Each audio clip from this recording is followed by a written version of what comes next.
तो दोस्तों आज हो गई है 28 अप्रैल और जो फटाफट बड़ी खबरें मुख्य समाचार सामने निकल के आ रहे हैं दोस्तों, एक एक करके चलेंगे। तमाम बेहद बड़ी अपडेट्स आप तक आगे इसी वीडियो के माध्यम से पहुंचाएंगे। सभी मुख्य समाचार हैं, ये वो खबरें हैं जो गोदी मीडिया आप तक नहीं पहुंचाता है।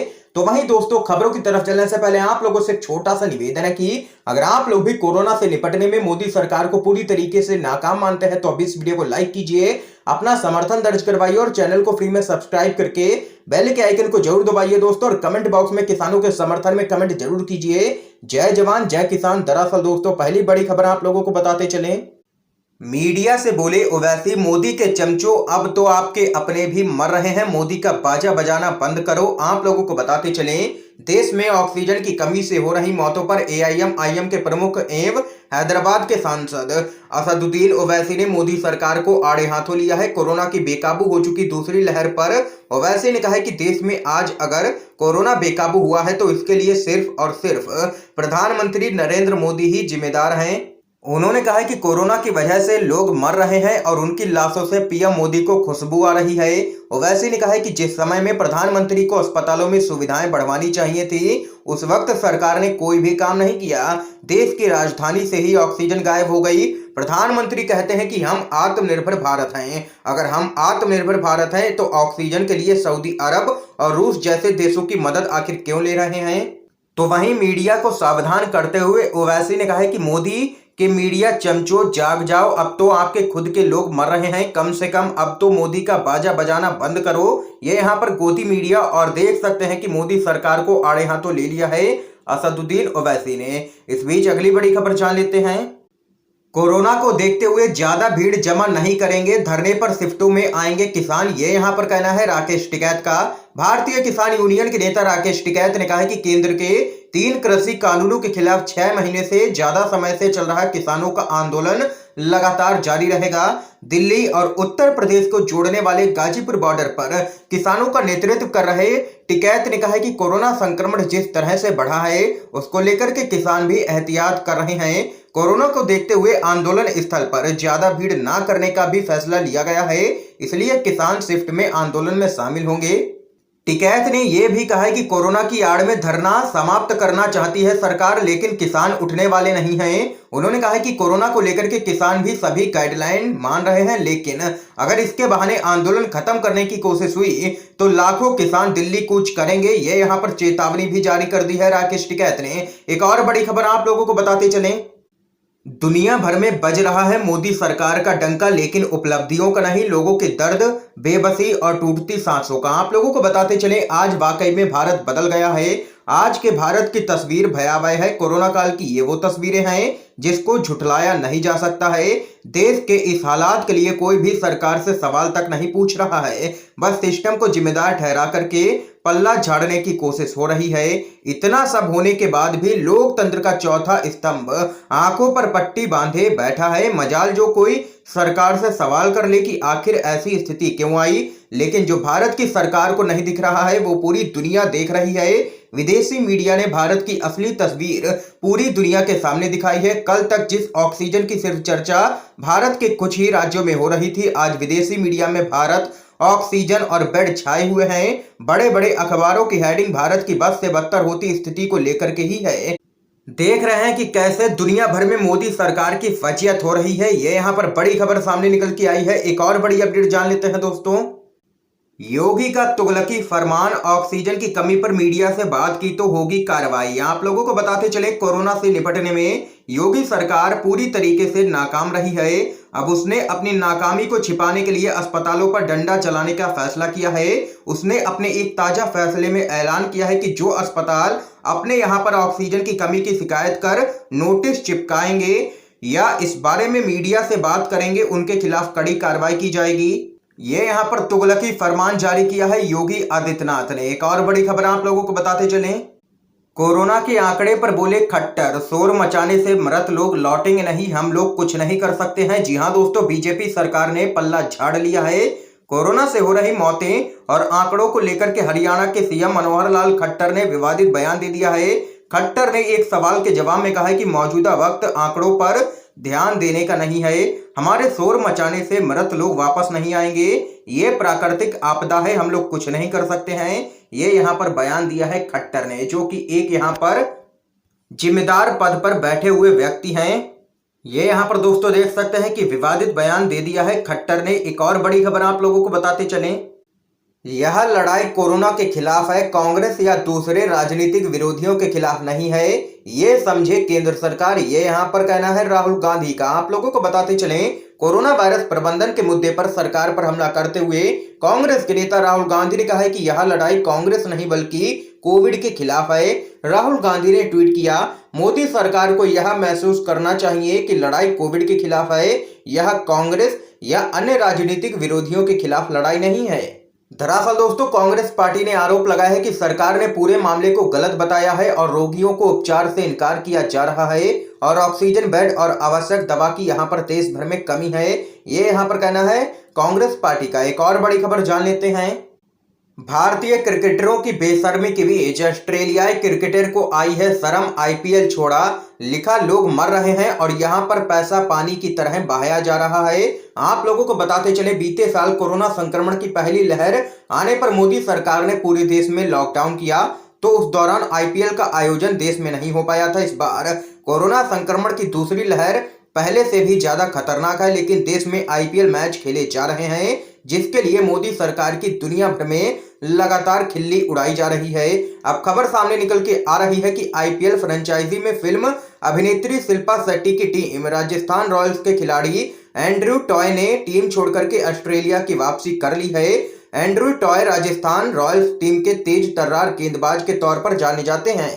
ऑस्ट्रेलियाई तेज गेंदबाज एंड्रयू टॉय ने इस मामले में हैरानी जाहिर करते हुए कहा है कि एक तरफ भारत में मरीज अस्पतालों में मूलभूत सुविधाओं के अभाव में दम तोड़ रहे हैं, तो वहीं दूसरी तरफ आईपीएल की फ्रेंचाइजियां पानी की तरह पैसा बहा रही हैं। स्वास्थ्य अव्यवस्था और असुविधाओं की वजह से अस्पतालों में भर्ती लोगों का इलाज नहीं हो पा रहा है, लेकिन इस देश में आईपीएल के जरिए खूब पैसा बहाया जा रहा है। गौरतलब है कि देश में चल रहे आईपीएल का आयोजन बड़े बड़े पूंजीपतियों के द्वारा करवाया जाता है, लेकिन देश में आए कोरोना महासंकट में बहुत ही कम पूंजीपति मदद के लिए सामने निकल के आए हैं। मोदी सरकार के करीबी पूंजीपतियों के नाम तक शामिल नहीं है इस लिस्ट में। ये यहाँ पर बड़ी खबर है। एक और अपडेट जान लेते हैं दोस्तों, ऑक्सीजन सिलेंडरों की कालाबाजारी पर दिल्ली हाई कोर्ट ने कहा यह गिद्ध बनने का समय नहीं है। आप लोगों को दोस्तों बताते चलें, दिल्ली में ऑक्सीजन की कमी के बीच दिल्ली हाई कोर्ट ने केजरीवाल सरकार पर सख्त टिप्पणी की है। हाई कोर्ट ने कहा है कि दिल्ली सरकार की व्यवस्था पूरी तरीके से विफल हो गई है, क्योंकि ऑक्सीजन सिलेंडरों और दवाइयों की कालाबाजारी लगातार जारी है। तो वहीं दिल्ली हाई कोर्ट ने आगे कहा है कि यह समय गिद्ध बनने वाला नहीं है। पीठ ने ऑक्सीजन रिफिल करने वालों से कहा है कि अगर आपने कालाबाजारी की और अगर लोगों की जान गई तो आपको भी हम लटका देंगे। ये यहाँ पर सख्त टिप्पणी कर दी है दिल्ली हाई कोर्ट ने। एक और बड़ी खबर आप लोगों को बताते चलें, प्रियंका गांधी ने योगी आदित्यनाथ को लिखा है पत्र, कहा भावी पीढ़ियां आपको माफ नहीं करेंगी।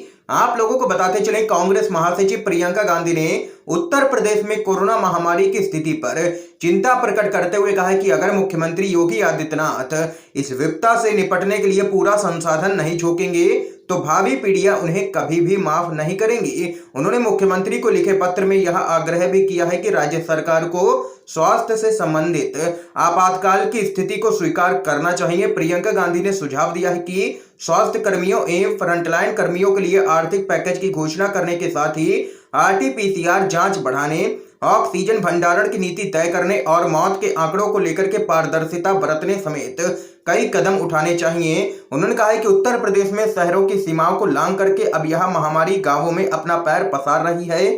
प्रियंका गांधी ने आगे कहा है कि पिछले 20 दिनों में कोरोना के 10 गुना मरीज बढ़े हैं। सबसे बड़ी चिंता की बात यह है कि जिस रफ्तार से कोरोना के मामले बढ़ रहे हैं उसके मुकाबले प्रदेश में कोरोना जांच की दर ना के बराबर है। बड़ी संख्या ऐसे मामलों की भी है जो रिपोर्ट ही नहीं हो पा रहे हैं। ये यहाँ पर कहना है प्रियंका गांधी का और घेरा है योगी आदित्यनाथ को। एक और बड़ी खबर आप लोगों को बताते चलें, ऑस्ट्रेलियाई अखबार ने महामारी के लिए मोदी को बताया जिम्मेदार तो भेज दिया नोटिस। गोखले बोले धमकाओ मत, वो यहाँ का मीडिया नहीं है। आप लोगों को बताते चले, भारत में कोरोना महामारी की स्थिति के बारे में देश से लेकर के विदेश तक मोदी सरकार की कड़ी आलोचना हो रही है। द ऑस्ट्रेलियन नाम के एक दैनिक अखबार में भारत में कोरोना के बढ़ते मामलों को लेकर के मोदी सरकार की आलोचना की गई है। इस आर्टिकल में चुनावी रैलियों, कुंभ मेले के आयोजन और ऑक्सीजन की कमी के बारे में लिखा गया है। तो वहीं आप लोगों को बताते चलें, इस आर्टिकल में भारत के हालातों के लिए प्रधानमंत्री मोदी की आलोचना की गई है। ट्विटर पर इस आर्टिकल को शेयर करते हुए अखबार ने लिखा है कि अहंकार, अतिराष्ट्रवाद और नौकरशाही की अक्षमता ने मिलकर के भारत में एक बड़ा संकट पैदा कर दिया है। यहाँ की जनता के चहेते प्रधानमंत्री मजे मार रहे हैं जबकि लोग सांस नहीं ले पा रहे हैं। ये कहानी है कि कैसे सब इतना बिगड़ गया। तो वहीं भारतीय दूतावास ने द ऑस्ट्रेलियन के एडिटर इन चीफ को यहां पर पत्र लिख करके उन पर भारत सरकार के द्वारा कोरोना से लड़ने के लिए उठाए गए कदम को आर्टिकल में नजरअंदाज करने का आरोप लगाया गया है। इस पर प्रतिक्रिया देते हुए आरटीआई के कार्यकर्ता साकेत गोखले ने कहा है कि निरंकुशता और अहंकार ने मोदी सरकार के मुखिया की इतनी खिल्ली उड़ाई है। भारतीय उच्च आयोग सोचता है कि यह मोदी की अक्षमता के बारे में सच्चाई दिखाने के लिए स्वतंत्र प्रेस वाले देश के मीडिया को धमका सकते हैं। ऑस्ट्रेलिया भारत नहीं है और वहां का मीडिया बिकाऊ मीडिया नहीं है, गोदी मीडिया नहीं है। ये यहां पर कहना है साकेत गोखले का और ले लिया है मोदी सरकार को निशाने पर।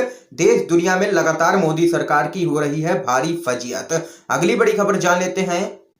कोरोना संकट पर बोली है सोनिया गांधी, सरकार ही नहीं पूरा सिस्टम फेल हो गया है, लड़ाई सिर्फ महामारी से लड़नी है। आप लोगों को बताते चले, देश में हर दिन कोरोना संक्रमण की वजह से हालात खराब होते चले जा रहे हैं। आईआईटी की रिपोर्ट की मानी जाए तो अप्रैल के महीने के मुकाबले मई में हालात और भी ज्यादा बदतर होने वाले हैं। कहा जा रहा है कि मई के महीने में हर रोज 5 से 6 हजार प्रतिदिन मौतें हो सकती हैं। इस स्थिति से निपटने के लिए मोदी सरकार क्या प्लान बना रही है, इस पर कांग्रेस की अंतरिम अध्यक्ष सोनिया गांधी ने सभी राजनीतिक दलों को एक साथ आकर के इस महासंकट से लड़ने की सलाह दी है। सोनिया गांधी ने कहा है कि हमारी पार्टी हमेशा से ही मोदी सरकार के सहयोग के लिए तैयार रही है।